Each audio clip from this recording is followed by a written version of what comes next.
An autobiography of Aurthur W. Freeman. I was born April 15th, in the latter part of the 1850s, in Lafayette County, Missouri.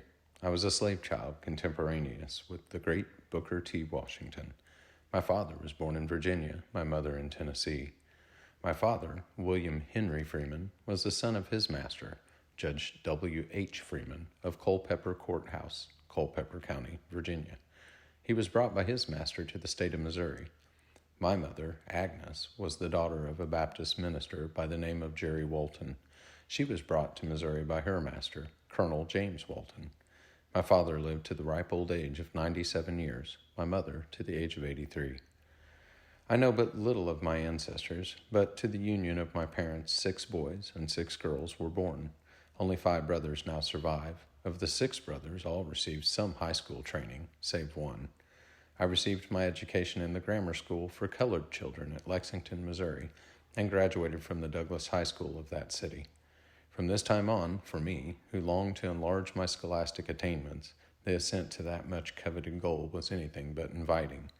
Poverty, ill health, and a lack of applied friendship dogged every manly ambition and almost turned my dream of true greatness into despair.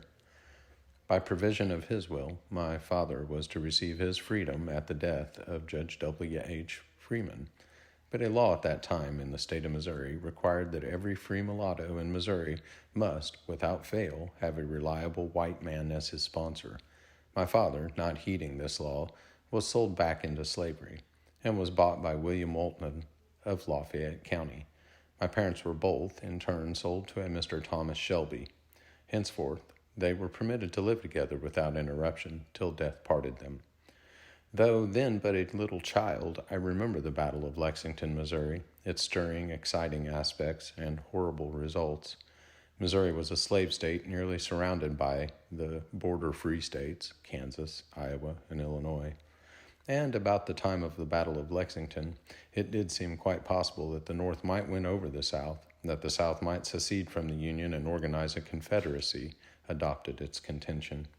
If this should result, Missouri must inevitably be enveloped and handicapped by the border free states. The bellicose condition cited in the foregoing paragraph injects into my childhood another epoch that perishes not from my memory.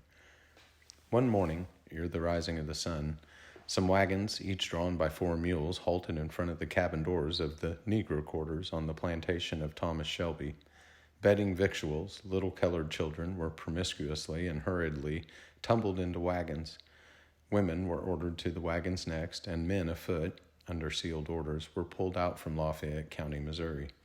We never knew what our destination was until we drew up in the streets of McKinney, Texas, after fully 2 months of hardships. Here we rested about 2 weeks under the glow of the sunny South. Then we, as were thousands of others of our people from other states like Arkansas, Mississippi, and Louisiana, distributed among the Texans for safekeeping and to work for our food and clothes. Those families, having younger children, were usually consigned to the same home. Our family, as far as I know, fared about as well as other families. We were gone from dear old Missouri from October 1861 to July of 1866, till after Texas formally liberated her slaves. This brings me back again to Mr. Thomas Shelby at Lexington, Missouri. Thomas Shelby was a wealthy Christian gentleman. No one ever knew him to frown upon the unfortunate, nor send the hungry away.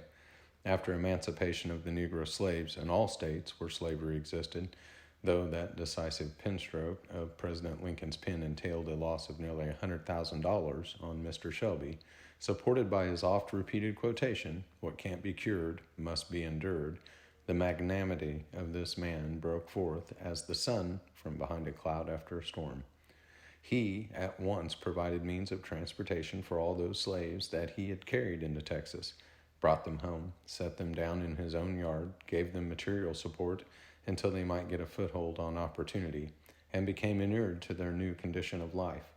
My father, William Henry Freeman, better known by old friends as Jeff Freeman, was a most remarkable example of Mr. Shelby's beneficence.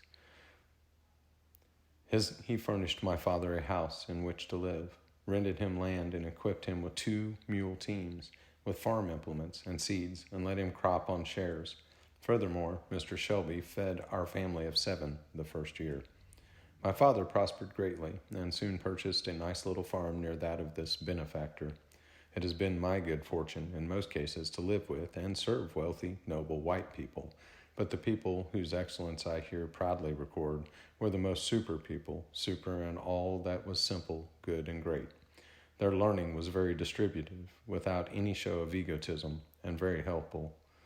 If I have achieved anything at all in the world of letters, I am a debtor to those people for it. After I graduated from high school, I entered the field of theology.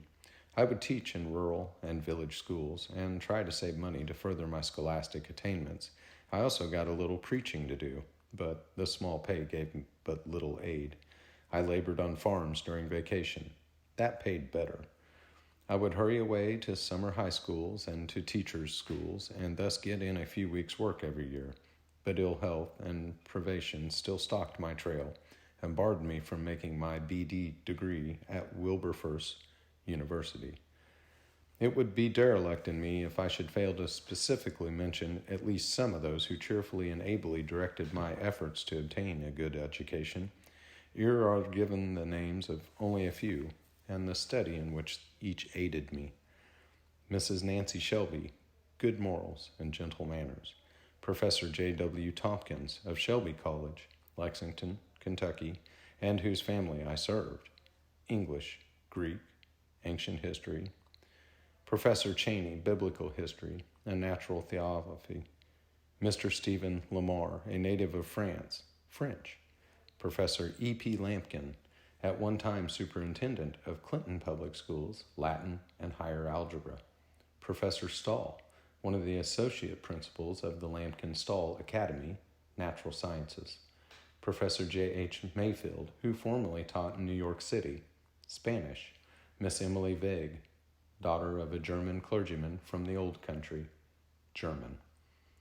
If you add to aforementioned promoters of my education the strong galaxy of school superintendents who have consecutively directed the educational affairs of Clinton, Missouri, during my long service as a teacher in the Lincoln School, Professors Slowell, Harris, Lampkin, Reynolds, Holliday, Owen, and Lee, you will readily understand from what multifarious sources I have been extracting book honey.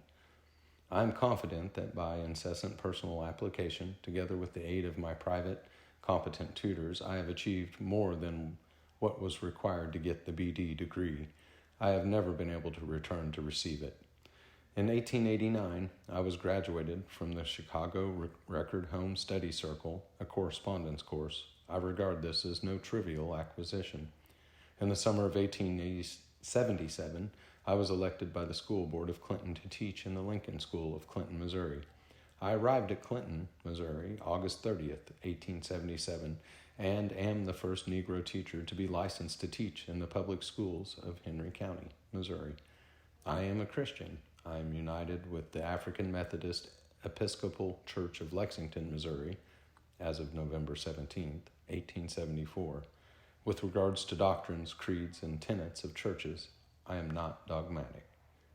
Aurthur Freeman, August 30th, 1928.